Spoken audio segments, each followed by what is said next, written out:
মালয়েশিয়ায় বকেয়া টাকা আদায়ে দিন গুনছেন 2 শতাধিক বাংলাদেশি শ্রমিক। শুধু তাই নয়, মানবাধিকার লঙ্ঘনের অভিযোগ তুলছেন তারা। সংকট সমাধানের চেষ্টা চললেও অনেকে ক্ষতিপূরণ থেকে বঞ্চিত। ঋণের চাপে সামলাতে দিশেহারা হয়ে পড়েছে পরিবারগুলো। এদিকে শ্রমিকদের ক্ষতিপূরণ দিতে আহ্বান জানিয়েছে আন্তর্জাতিক বেশ কয়েকটি সংস্থা। লাখো টাকা ধার করে মালয়েশিয়াতে পাড়ি জমানো এসব শ্রমিকের ভাগ্যে এখন ঋণের বোঝায় জর্জরিত। পরিবার থেকে পাওনাদারের চাপের কথা প্রতিনিয়ত কানে ভাসলেও তারা নীরব। দিনের পর দিন আশ্বাসের পর 8 মাসের বেতন আর চাকরি হারিয়ে দিশেহারা 280 জন বাংলাদেশি শ্রমিক। শ্রমিকদের পাওনা বেতন না দিয়ে হঠাৎ করে ফ্যাক্টরি বন্ধ করে দেয় মালয়েশিয়ার প্লাস্টিক যন্ত্রাংশ সরবরাহকারী সংস্থা কাওয়াগুচি ম্যানুফ্যাকচারিং।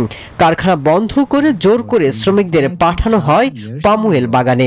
এতে অনেকেই বাধ্য হন চাকরি ছাড়তে। যত ঋণ করে এখানে এসেছি তার কানাকড়ি দিতে পারিনি। আর কতদিন এভাবে চালিয়ে যেতে পারবো তা জানি না। এভাবে চলতে থাকলে আমরা এখানেই মারা যাব। আমার সন্তানরা আমার জন্য অপেক্ষা করে। পরিবারের ঋণের বোঝা দিন দিন বাড়ছে। শুধু আমি কষ্টে নেই, আমার পরিবারের 7 সদস্য মানবতার জীবনযাপন করছে।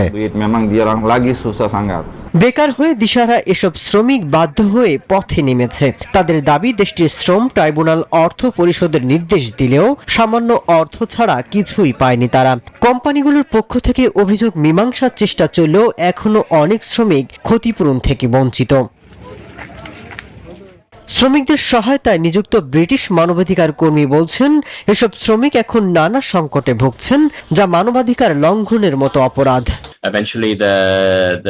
সত্যি তাদের জীবন অনেক কঠিন হয়ে পড়েছে। তাদের যে বকেয়া রয়েছে তার জন্য তারা লড়াই করছে। আমরা আবেদন করেও কিছু করতে পারিনি।